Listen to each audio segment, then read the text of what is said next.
Buenos días.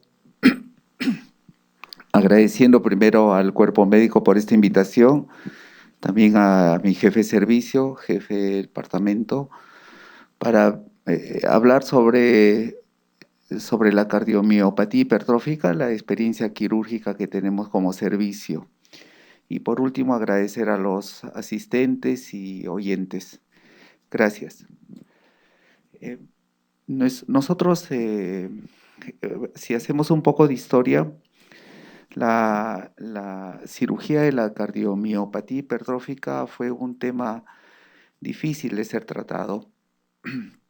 Teníamos muchos pacientes en el cuales no sabíamos el abordaje quirúrgico adecuado, pero en los últimos años, más o menos a partir del año 15, 16, tuvimos la visita de varios médicos extranjeros en el cual nos mostraron diferentes técnicas quirúrgicas, tanto así que el abordaje transaórtico es la técnica quirúrgica más aceptada en el mundo, la técnica Morrow, pero también tuvimos la visita de un médico italiano, el doctor Loris, que abordó esta patología en forma endoscópica,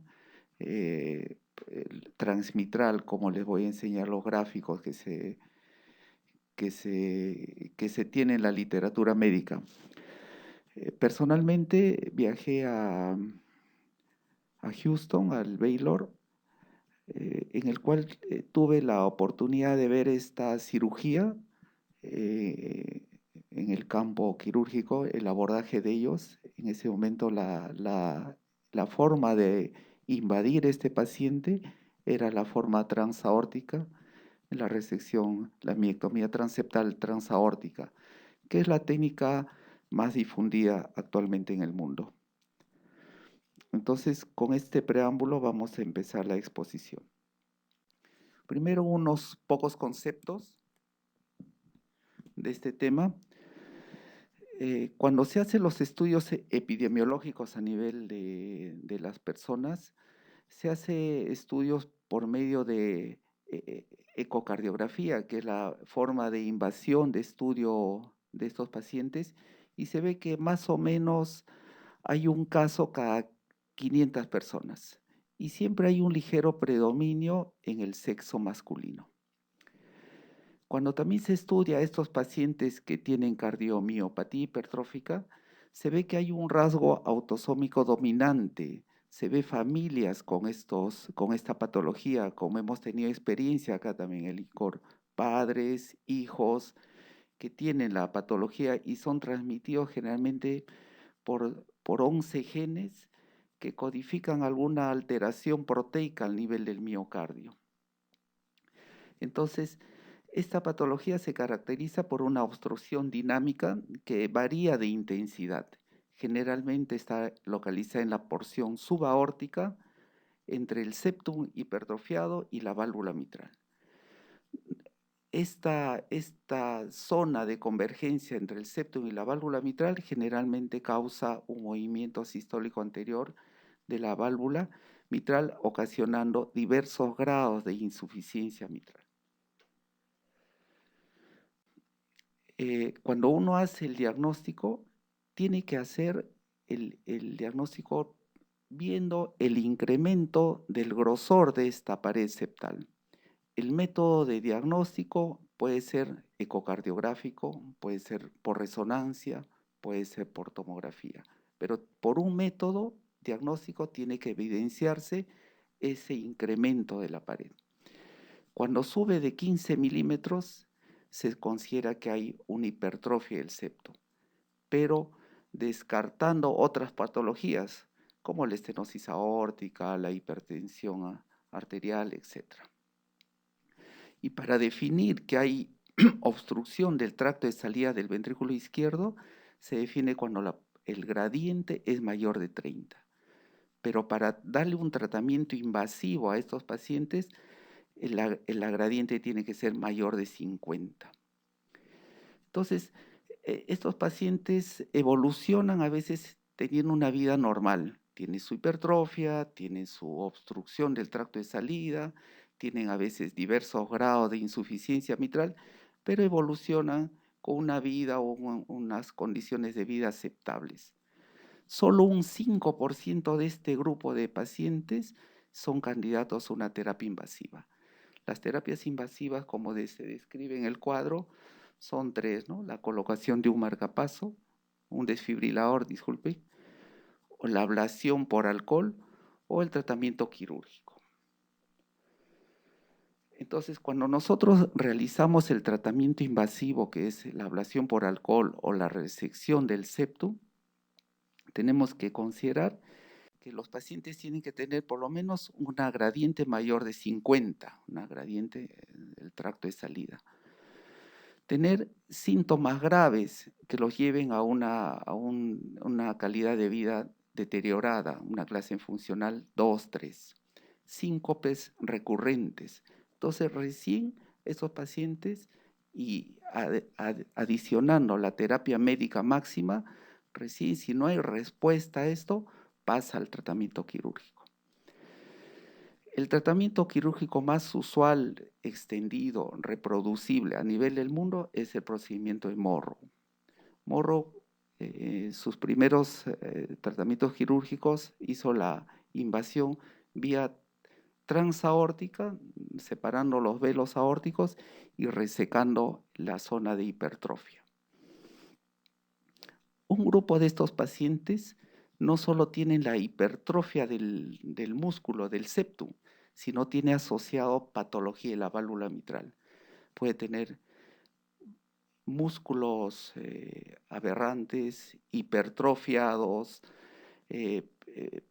la válvula anterior demasiado desarrollada, etc.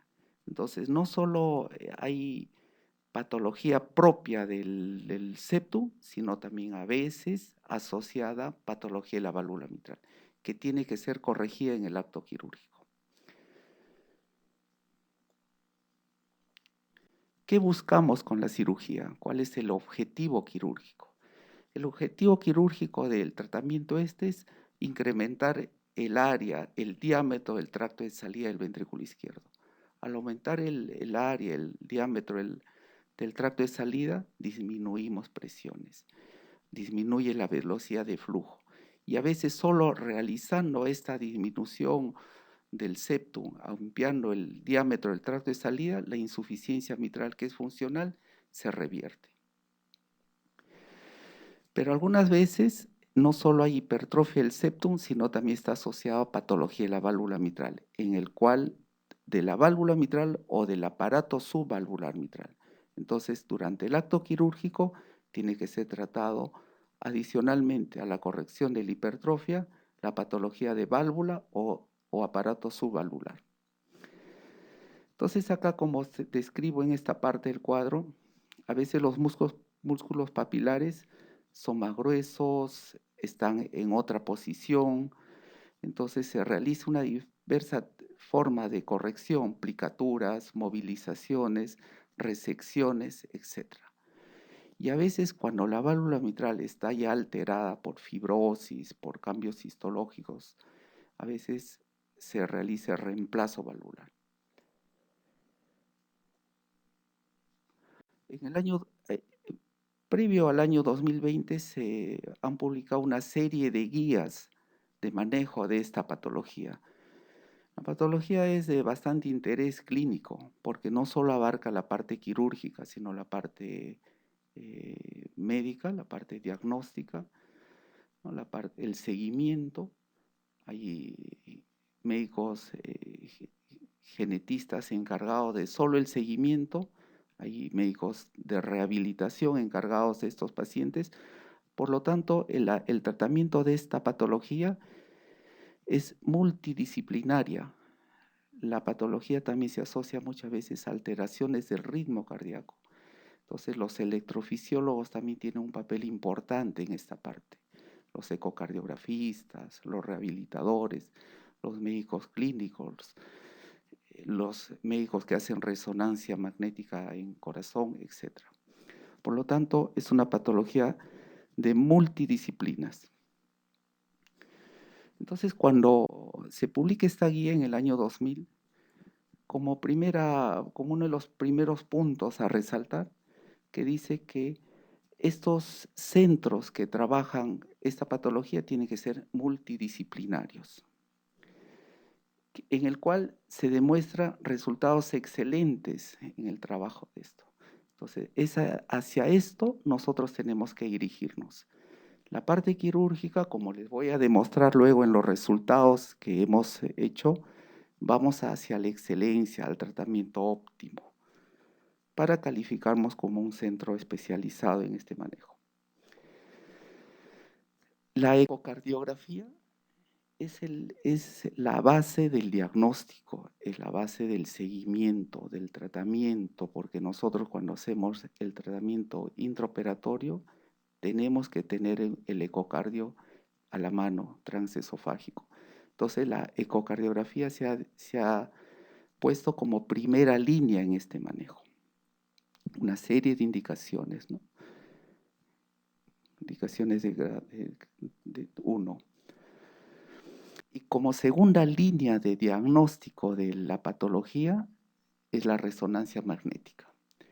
Entonces, si por cuestiones diversas no podemos diagnosticar o hay dudas diagnósticas, sobre todo en la anatomía subvalvular o en la anatomía de la válvula, o hay dudas en el grado de fibrosis miocárdica, entonces se tiene que hacer una resonancia magnética.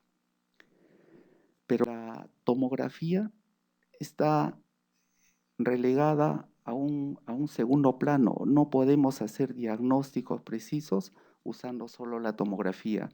Tenemos una indicación 2B. ¿Y cuándo usaríamos tomografía para el diagnóstico de una cardiomiopatía? Cuando no tenemos disponibilidad de una resonancia magnética cardíaca. Recomendaciones para angiografía, sobre todo cuando hay pacientes que tienen posibilidad de tener enfermedad coronaria, cuando hay dudas diagnósticas si el paciente tiene algún problema coronario, y para evaluación diversa de los pacientes, ¿no? Indicaciones. Ya les hablé un poco sobre esto. Se hace la cirugía, pacientes que no alivian con terapia médica máxima, su calidad de vida está deteriorándose, están en clase funcional 3 o 4. ¿Cuál es el tratamiento quirúrgico más extendido a nivel mundial? Es la miectomía septal transaórtica o técnica de Morrow y sus variantes. La miectomía y sus diversas técnicas ha evolucionado tanto que se ve un éxito más o menos entre 90 a 95% y la morbimortalidad de los pacientes es menos del 1%. Una miectomía exitosa puede eliminar o reducir la insuficiencia mitral. Solo la resección de la zona hipertrofiada nos puede eliminar la insuficiencia mitral. Y después, cuando vemos el seguimiento, la supervivencia de estos pacientes que se realiza miectomía, se ve que se compara con la población general. Y la recurrencia de la hipertrofia es rara. Bueno, lo mismo, recomendaciones. Acá tengo un estudio publicado hace poco de los 5 mayores centros en Norteamérica que realizan tratamiento de la cardiomiopatía hipertrófica. La Clínica Mayo, Cleveland, Boston, Toronto, Montesinaí, más o menos en 15 años han operado 3.695 pacientes, ¿no? Una edad variable, alrededor de los 50 años más o menos, 15, 14, y siempre una ligera predominancia masculina, como se ve en las revisiones de fisiopatología. Y el nivel de mortalidad, como si ustedes ven, es el 0.4%. Y hacia eso nosotros tenemos que llegar a tener cifras bajas de morbimortalidad.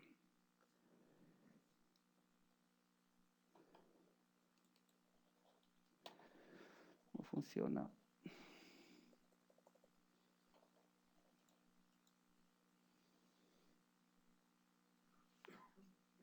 corresponde? Acá. Ya tengo el cuadro. En el cuadro siguiente, esta es una cifra, este es, digo, un cuadro de Kaplan-Meier, es un cuadro de Kaplan-Meier. En la parte superior se ve la supervivencia de los pacientes operados y en el cuadro inferior se ve en línea punteada la sobrevida de los pacientes sin patología.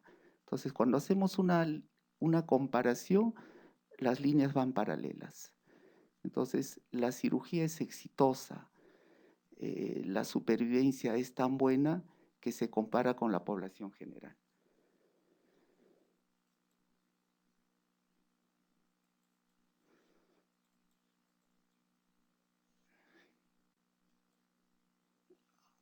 Una vez hecha esta introducción, nosotros vamos a dedicarnos a nuestra experiencia como servicio. Hemos operado en el transcurso de más o menos 5 años unos 16 pacientes. Si nos comparamos con los grandes centros, pues es una cifra insignificante, pero para nosotros es el avance de una nueva patología en su tratamiento. En diciembre de 2016, el servicio comenzó a operar en forma propia un paciente y hasta hace 2 meses, en junio del 2021, hemos operado a la última paciente. Una revisión de estos casos lo publicamos en la revista del instituto, pero solo llegamos hasta el año 19, en el cual teníamos 13 casos. Del 20 y transcurso del 21 hemos adicionado 3 casos más. Entonces nuestra experiencia ya fue publicada. Entonces estamos ampliando el estudio ahora. ¿Qué se hizo en material y métodos? Se realizó un estudio descriptivo, retrospectivo, de tipo de serie de casos que se intervinieron quirúrgicamente en el Instituto Nacional del Corazón o Instituto del Corazón entre diciembre del 2016 a junio del 21. La revisión, la recolección de datos fue por medio de historias clínicas, por medio del sistema donde veíamos las imágenes, etc. Para el análisis se estudiaron las siguientes variables: edad, sexo, antecedentes familiares, estudios diagnósticos en el preoperatorio, signos y síntomas pre y posoperatorios, la clase funcional pre y posoperatorio, el grado de insuficiencia mitral pre y posoperatorio, las fracciones de eyección del ventrículo izquierdo pre y preoperatorio, grosor del septum pre y posoperatorio, la gradiente del tracto de salida pre y posoperatorio, la técnica quirúrgica empleada, si se asoció o no se asoció cirugía de la válvula mitral, si el paciente portaba o no desfibrilador automático implantable, permanencia en UCI, permanencia hospitalaria. Y todo esto se expresaron pues, en medias, desviación estándar, mediana, rango intercuartil, etcétera, etcétera. Se sometió a un estudio para ver la significancia estadística en las diferencias con un P menor de 0.05 y con un programa estadístico que en ese momento usamos el Stata 15. Muy bien, este es nuestro grupo etario. Hemos operado 11 varones que representan el 69% y 5 mujeres que representan el 31%. El 16 hace el 100%. Nuestro paciente menor de edad tenía 14 años y la paciente de mayor edad tenía 60 o tiene 67 años.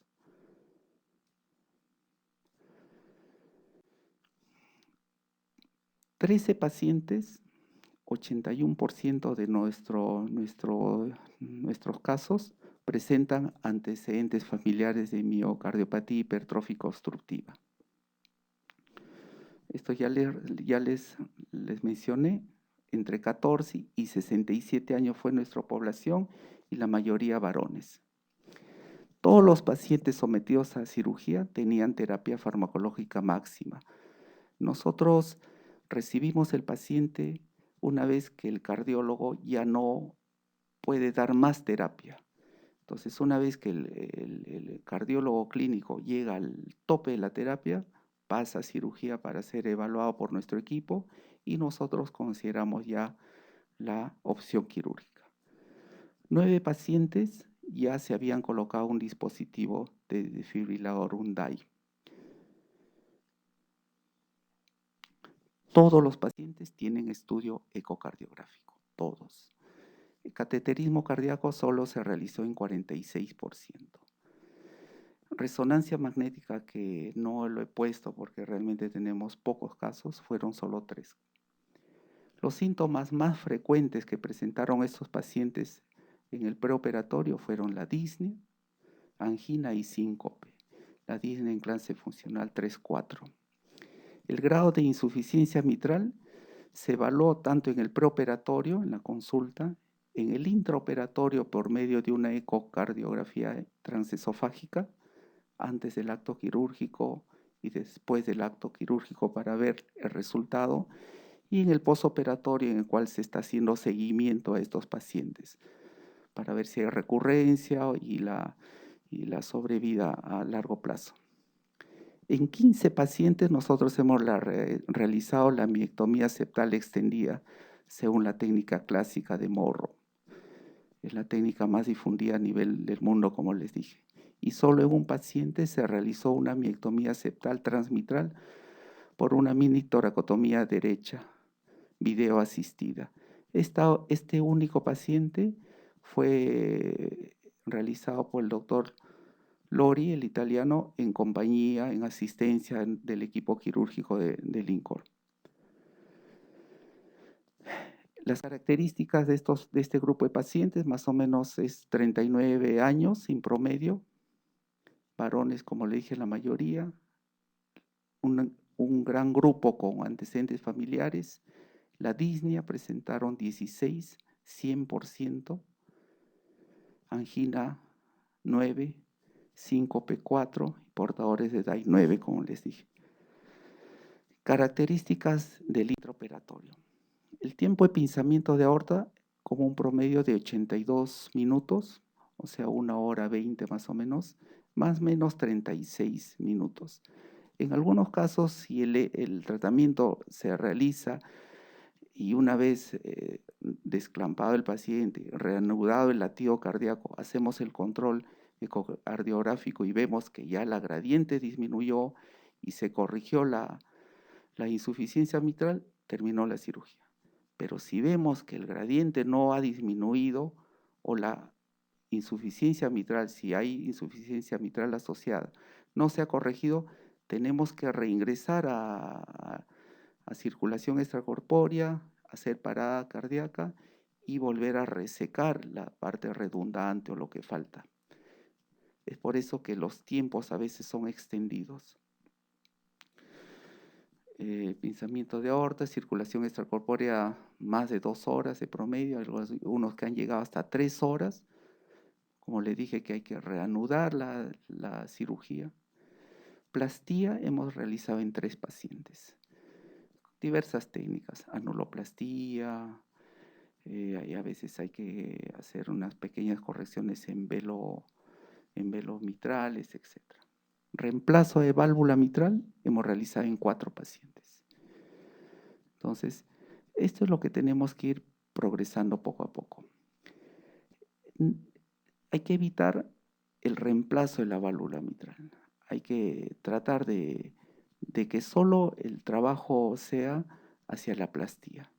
Entonces yo creo que la experiencia nos va a guiar a que todos nuestros pacientes en algún momento sean sometidos solo a plastía. Entonces, eso es la evolución de la experiencia, ¿no? Poco a poco iremos disminuyendo los porcentajes de reemplazo. El tiempo de cuidados intensivos de los pacientes es un promedio de 3 días. 3, 4 días el promedio de los pacientes. Algunos estuvieron solo 2 días. El procedimiento quirúrgico, tos con eco transesofágico, 15 pacientes esternotomía media, se canula la aorta, las cavas, se pariniza, se entra circulación extracorpórea, se disminuye levemente la temperatura a 33 grados, se hace parada cardíaca con cardioplegia sanguínea y se hace una abertura oblicua de la aorta. Hecho eso, se separan los velos aórticos, como les voy a explicar acá, publicada en esta revista, se separan los velos aórticos y se reseca el músculo hipertrofiado, el músculo que causa la obstrucción del tracto de salida. Y como ven en este gráfico, hay una correspondencia estrecha entre válvula mitral e hipertrofia muscular. Es por eso que se genera el SAM, la insuficiencia mitral.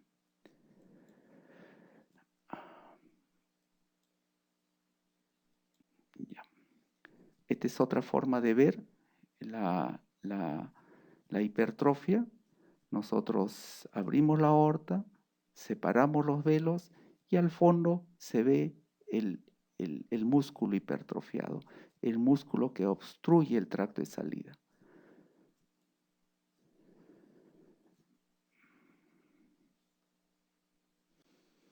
Nosotros hacemos la resección, se hace del medio de la válvula aórtica, del velo coronariano derecho, a la mitad, se extiende hacia la unión velo aórtico derecho, velo aórtico izquierdo. Esa es la extensión que se hace contra las agujas del reloj y más o menos a 5 milímetros debajo del anillo aórtico, porque a ese nivel se encuentra la membrana, el septum membranoso. Esta es otra forma de ver. Se aborda transeptal y se reseca todo ese músculo hipertrófico. Una vez hipertrofiado, resecado el músculo hipertrofiado, tenemos que evaluar el aparato subvalvular. Muchas veces, como muestra este gráfico, tenemos músculos papilares aberrantes, el cuales tienen que ser resecados.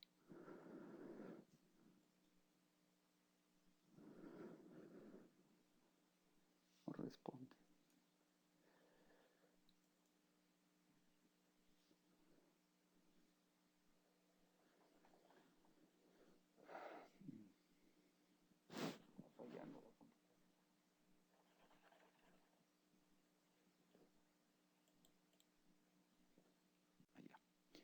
Ya respondió. Ahora hay otra forma de abordaje, que es la transapical, en el cual también se realizan resecciones amplias de músculo septal.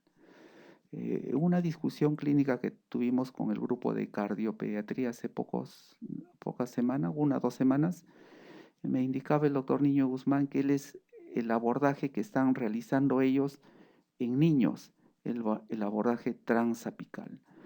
En el servicio de nosotros aún no hemos hecho este abordaje, pero es un abordaje que se realiza en casos más complejos en el cual la hipertrofia se prolonga hasta la parte apical.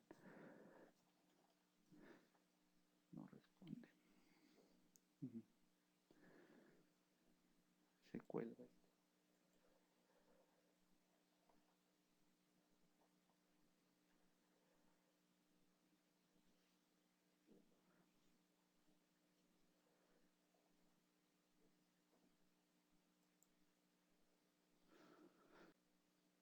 Este es un gráfico en que también se puede abordar por las dos vías, la transaórtica y la transapical, para resecciones de alta complejidad, en el cual no solo se está obstruyendo el tracto de salida, la parte superior, sino la parte medio basal.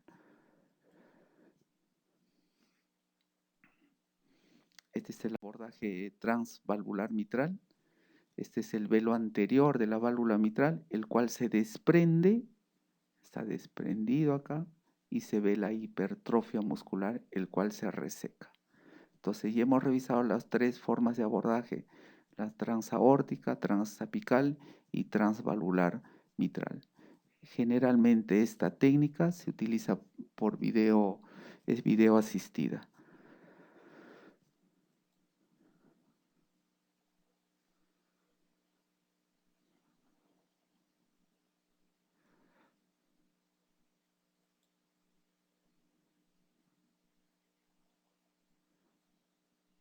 No responde la computadora.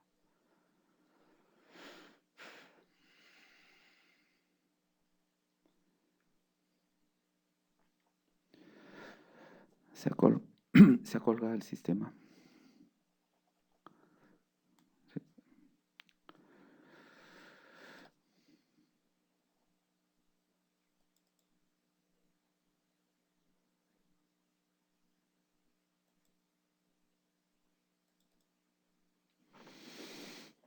Bueno, como les digo, tenemos las 3 formas de abordaje. Nosotros solo hemos realizado las 2 primeras.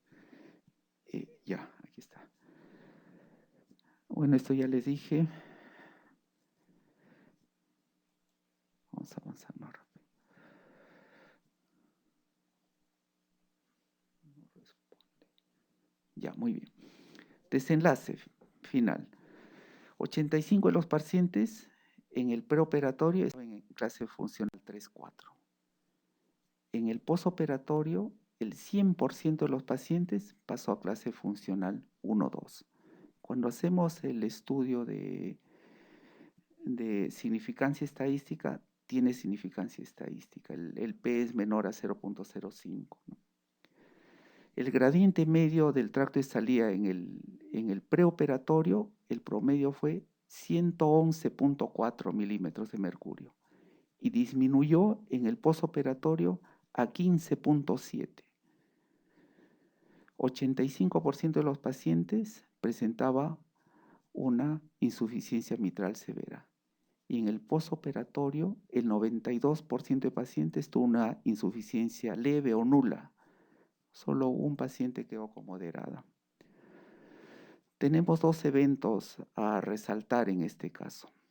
Un paciente fallece en casa, era portador de un DAI, el cual hizo una arritmia y no hubo respuesta del aparato al paciente. Regresó el paciente e ingresó por emergencia, óbito ya. Y otro paciente en el cual el control ecocardiográfico postoperatorio en el primer día, que se había realizado una valvulopastía mitral, presentaba una insuficiencia mitral severa. Tuvimos que reemplazar la válvula mitral. Entonces son 2 pacientes a resaltar como evento adverso, ¿no? Ya les dije esto, el septum disminuye de 27.1 de promedio a 19.3. La gradiente de 111.4 baja a 15.7 como promedio. Y la insuficiencia mitral nos queda un paciente moderado. Solo quedó un paciente moderado. Los otros 15 pacientes, la insuficiencia mitral se revirtió a leve o nula. ¿Qué podemos concluir ante esto? Que la miectomía septal es una técnica reproducible y buena, porque los resultados lo demuestran a nivel mundial. El trabajo no solo se tiene que realizar a través del septum, sino también a nivel de la válvula mitral. Nuestros resultados que se obtienen en este pequeño estudio, porque es de pocos casos, muestra que estamos trabajando en forma adecuada. Nuestros indicadores, más o menos la reducción de la gradiente, la reducción de la hipertrofia septal y la liberación de la insuficiencia mitral de los pacientes, demuestra que estamos dentro de marcos aceptables a nivel mundial. Por lo tanto, yo creo que debemos trabajar más en la búsqueda de esta patología para resolver el problema. Muchos pacientes no llegan a cirugía y fallecen en el transcurso, sabiendo que la cirugía es tan exitosa que los índices de supervivencia a largo plazo son comparables con la población general. Entonces, busquemos más esta patología y trabajemos más en el beneficio del paciente. Eso era todo lo que quería exponer. Disculpe, hubo pequeñas interrupciones por el sistema.